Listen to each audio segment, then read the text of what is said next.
Hi, I'm Patria Mitchell from Mitchell Giddings Fine Arts. We're here with Amy Arbus, and we're going to be talking about her wonderful photographs from her book, On the Street, 1980 to 1990. So can you tell us about The Clash, this fabulous photograph? Thank you. I was living on the Upper West Side, which wasn't as cool as living downtown. But I used to take the opportunity to walk downtown and just look around and get sort of psyched to do the pictures for my page. And I knew the Clash were in town because they were playing for 5 nights, and of course we had tickets to see them. And one day, there they were.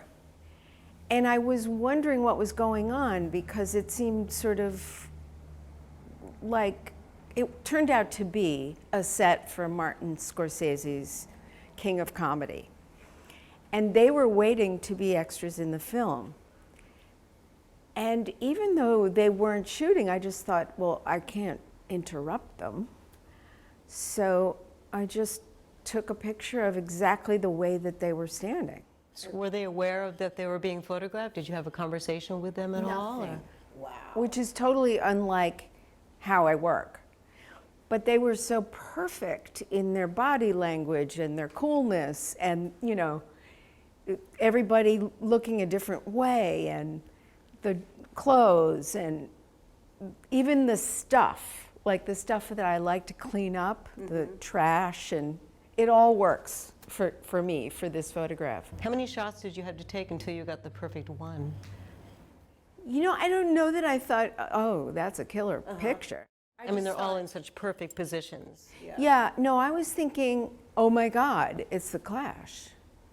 And who are the other people? Like, I didn't get, like, who was belonging to who, and were they all, you know, I knew they weren't all in the band, but I was just so excited. I don't think I kept shooting. I think there were 3 frames. I mean, I just did it and walked away. Yeah, the magic happened really quickly. Well, you know, in those days, that was 1981, that was really early for me, and I wasn't thinking about making great photographs. I was thinking about capturing style on the streets of New York. And I was like, that's some style. And then as I worked over the course of the years, you know, by 83, I was really kind of designing the pictures a lot more with backgrounds that didn't interrupt the foreground and cleaning up the trash on the street. And you know, I was much more conscious of what I was doing. And it turns out now, I feel like I'm so glad I got that picture because they're barely in the film. So it was, to me, like this wonderful gift from the photo gods. To me, I captured that moment of them coming and being in New York and how cool that was. And it's so neat the way you had, this is so beautifully composed. It's not like you're saying, can you turn your head? Can you do that? Can you be smoking a cigarette? Can you bring in a fan? It's just beautifully composed with what you caught. Well, truth be told, I couldn't have posed them as well as they are standing. Right. Can you talk about Zero t-shirts? Sure. These Rosenberg twins were living on the Upper West Side, and Suzanne Barsh, who was a major influence on fashion in New York and also on the street pictures, threw parties at nightclubs and does till this day. And she fell in love with them and would sneak them into bars at night, and they would go clubbing at the age of 15 or 16. They were very young. Oh my God. And they're hilarious together because they can finish each other's sentences. They leave parts out. It's like their own language. Wow. So they're both 15 in this picture? Yeah. But what I love about looking at these pictures is that I remember being there by the out of focus backgrounds. I love this image. Yeah. So much attitude. That's what's so great. So I mean, cool. They're really pleasantly in your face. Yeah. That I really enjoy. They seem so comfortable too, with themselves at such a young age.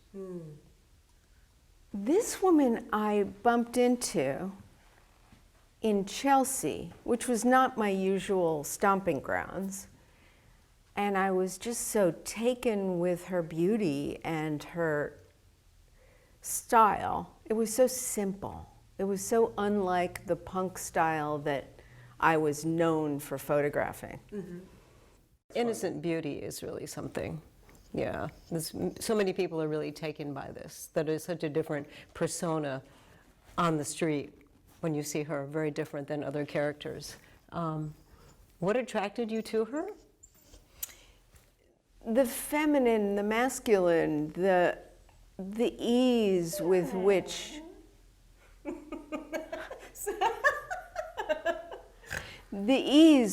she was a woman in what was known as boys' clothing. Mm-hmm. But, you know, from the neck up, she's totally feminine. I love the composition and the human in this image. I didn't realize she was female and she was pregnant with twins. So, and then our story got interrupted when you were telling me about it. Can you say more? Sure. I met Jan Long. We were both really young. We were in Boston. I had gone to college. I was waitressing at the time, and she was working at a clothing store called Goods in Harvard Square. And we just talked about working together and making style pictures. Not fashion per se, but she had this great job where she could borrow clothing, and she looked good in everything. And every time we photographed, we picked a location, and she would dress in clothing that went with the location. And so I developed my style of working with her. And I brought these pictures to the Village Voice, and that's how I got the job of On the Street. And Jan was working for Trash and Vaudeville, which was like the coolest punk store on St. Mark's Place in the early 80s. And I went by one day and just to chat with her, and I said, "What would you wear if we were to do a picture for The Voice?" And she said, "Oh, I've got to wear the sharkskin suit." And she was very proud of her little belly there. I love the composition, the way the lights go down and the building goes. So that one I just named by the place, mm-hmm. because it was too complicated. I could have called it sharkskin suit, but I was sort of intrigued by the complexity of it. And I certainly didn't want to give her a masculine or a feminine reference. Mm-hmm. Did you ask her to put her toe up and have that beautiful attitude in her body language? There was no need to tell Jan what to do with her body. She was all about attitude, and we knew each other so well, and we worked together so much that it was completely natural.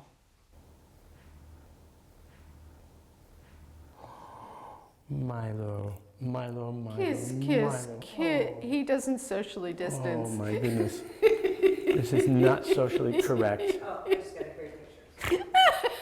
So, Milo, my name is Jim Giddings, and I'm here to talk with Amy and ask her about several of the photographs from the show. I'm co-director with Patria Mitchell, and I have questions about this particular photograph called Messieurs.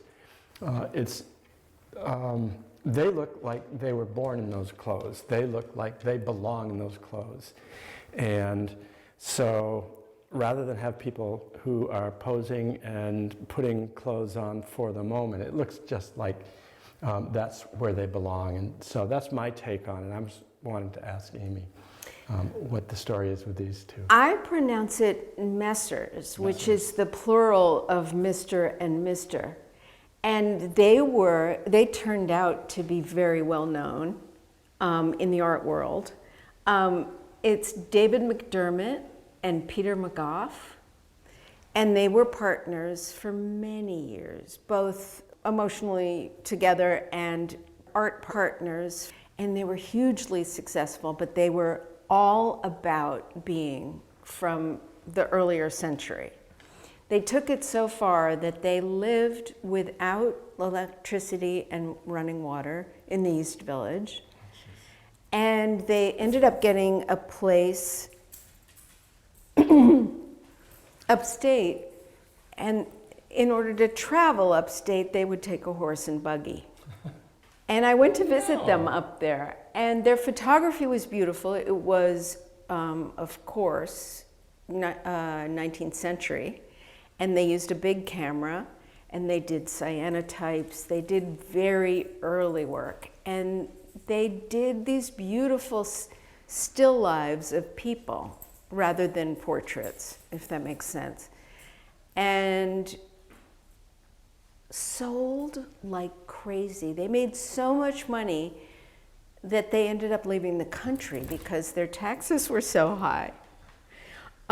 Peter still lives in the village. We're still friendly. He wanted another copy of this picture, so he bought it at auction so he wouldn't have to pay full price. And David lives in Ireland, as I recall. They're still art partners, and they're legendary. Well, that's a special photograph. And So it turns out the story behind this photograph is that they had literally no money, like not enough to eat. They did somehow have an apartment, although I have a feeling they were squatting because they weren't paying electricity. But they went to church on Sunday so that they could eat.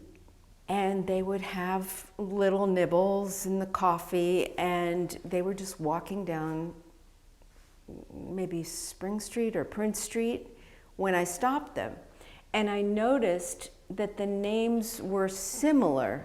It was a business with two, the same name. And I thought how perfect to show these two guys from an earlier century with names behind their head, which is something I wouldn't ordinarily do.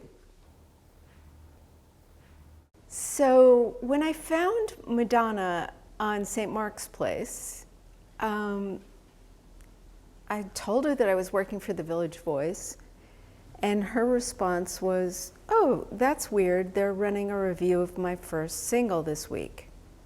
I had already developed this technique, not that I developed it for myself, of making pictures where I balance the light in the background to the foreground. So I used on-camera flash, and I did it because the reproduction in the newspaper was pretty lousy. And I needed details in the blacks and the whites. And there's mostly top lighting in New York. And, there were people of all skin colors, and a little bit of flash just made them pop out of the background a bit. I also often photograph the way that my eyesight is, which is sharp in the foreground and a little blurry in the background. And that also gives this feeling of them coming out at you. I was using releases in those days so I could get contact information, and she signed the release with her full name. And I never heard her last name after that, except that she had dropped it. she totally commands the frame. And one of the interesting things that people remark about when they see the show is how, sort of like Man's Hat and Tie, how she just stands there, not posing, just standing. It's like you stopped her, she stopped moving and said, "Take my picture," and then probably moved on. And it's remarkable because with as little effort, how she totally commands the scene and your view. And she's still got her pajamas on. Exactly. That's a riot. That's what She's she got told me. a Goodwill coat and a bowling ball bag for a purse, and frayed, and she's still, trying to get her demos heard, as far as I understand. And you say that she was just getting her first hit reviewed in Village Voice. And then I heard she was sleeping on the floor of her studio.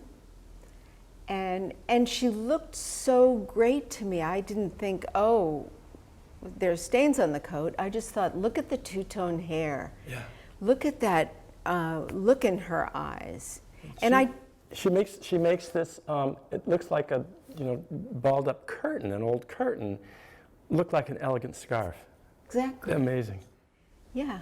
She knew how to work it. She did. She made it work. It's a fabulous photograph. It's an incredible photograph. Sorry. I only took 7 frames.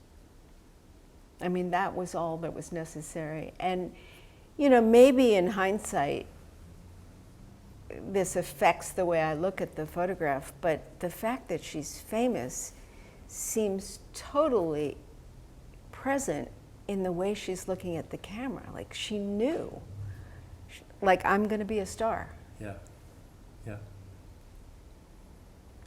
And I recently, several years ago, got a job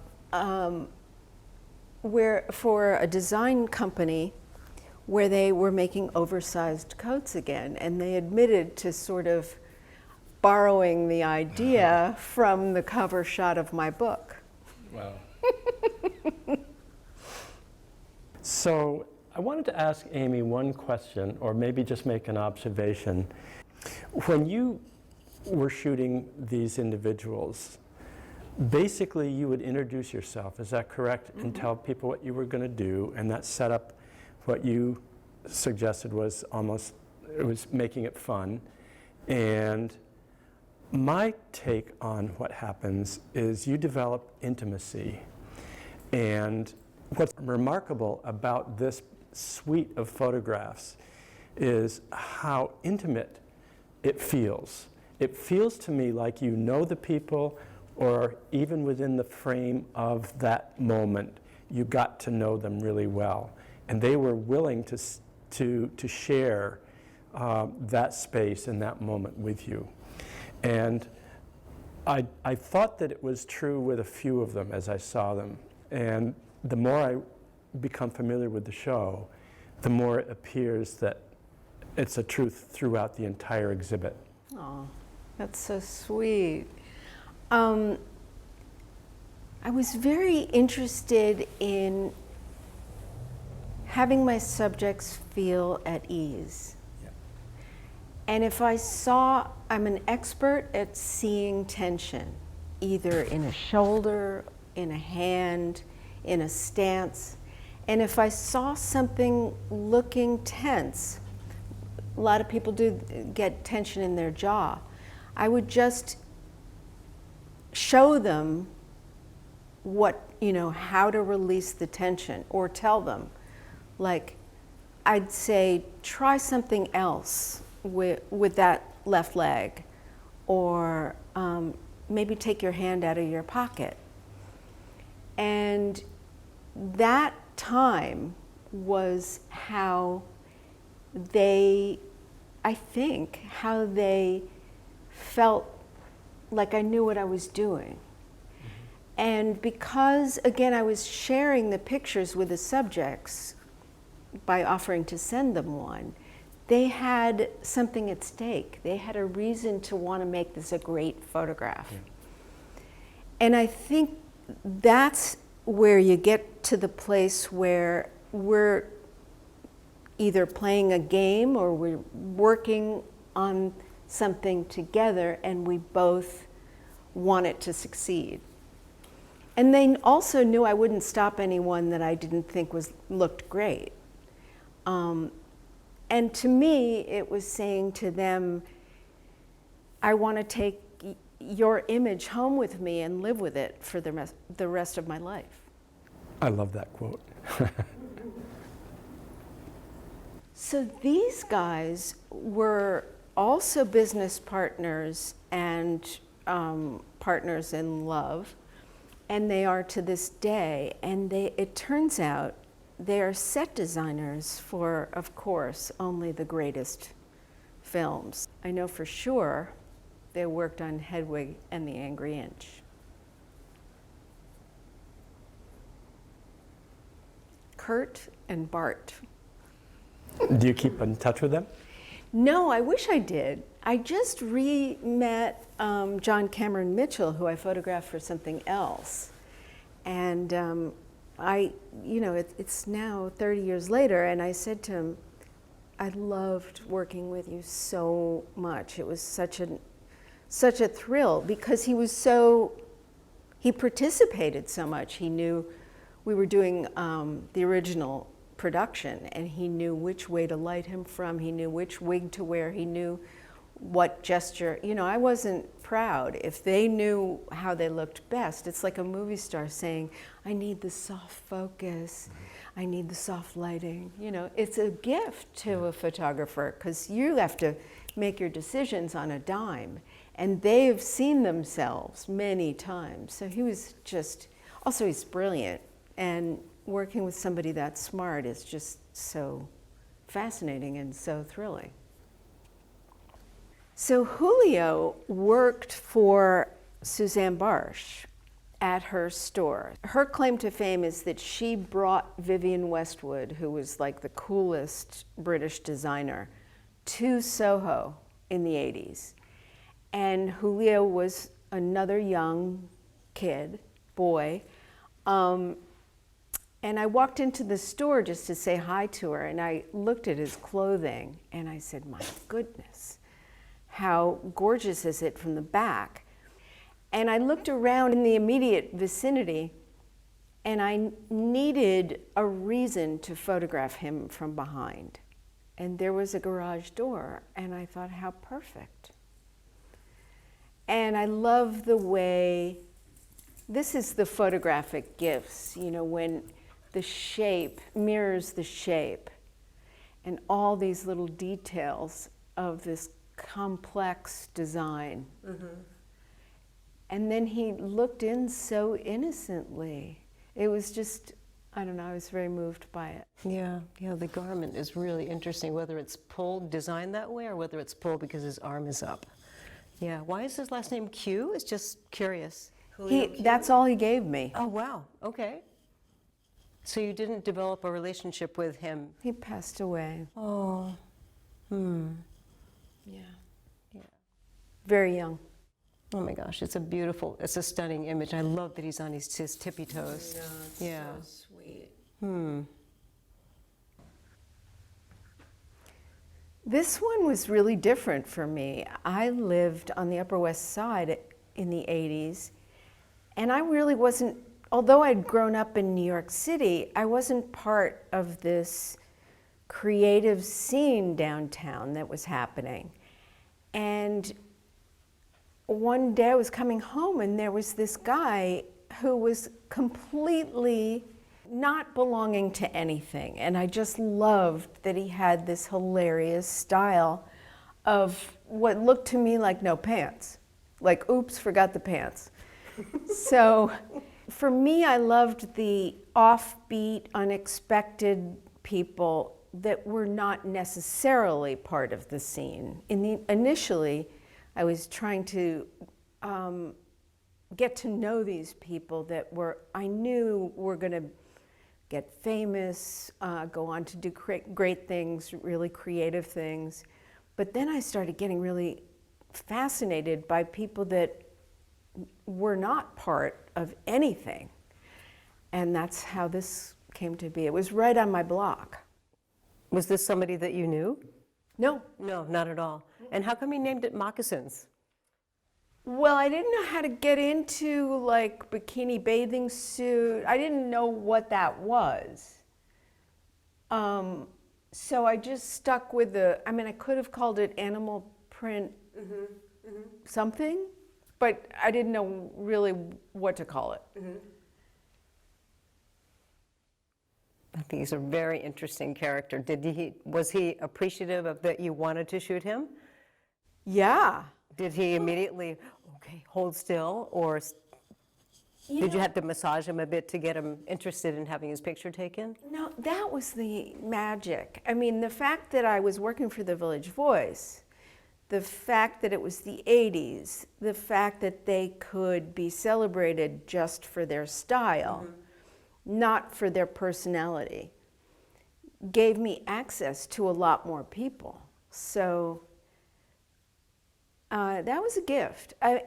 Now it's much more, people are much more suspect of what your motives are. Then it was perfectly innocent, and I was offering to share the prints with them. So they would give me an address or a phone number or something, and I would send them a print. Initially, when I started working for The Voice, they were publishing my pictures every 6 weeks. And their choice was to say, there are 8 million fashions in the naked city, and Amy Arbus is going to photograph all of them one at a time. And my father said, oh my God, that's the best publicity anybody could ever hope for. But as the years progressed, they made it into a full page. And one of the joys of working for the Village Voice was that I worked with the art directors, Mary Peacock and Wes Anderson in the early days, and we decided how to lay out the photographs. And one thing that really helped me about having to do that was that it clarified how I should think about making a page. So I started doing it thematically. And I would go out with my camera and just not photograph. The first day, I would go out once a month and I would just look. But it was important that I had my camera with me so that I would look intently and visually and decide what I was seeing. Was it hats? Was it stripes? Was it animal prints? Was it, what were people doing? Was it chunky jewelry? Was it hair? So I would photograph with themes in mind, and then what's amazing about this one is one of my favorite photographs appears here as a tiny little postage stamp. And I just think that's so great that Flip got the big shot and his family got the little shot. This is Suzanne Barsh, who I've mentioned before in her tit suit. And this is Phoebe Legere, who was is still a performer, and she was wearing her fur bikini. And I have another picture of her where she's playing the accordion. So I had a question, Amy. I see this as an opportunity to ask you. I didn't realize that you were treating this as an assignment for once a month or once every, what did you say, 6 weeks? Mm-hmm.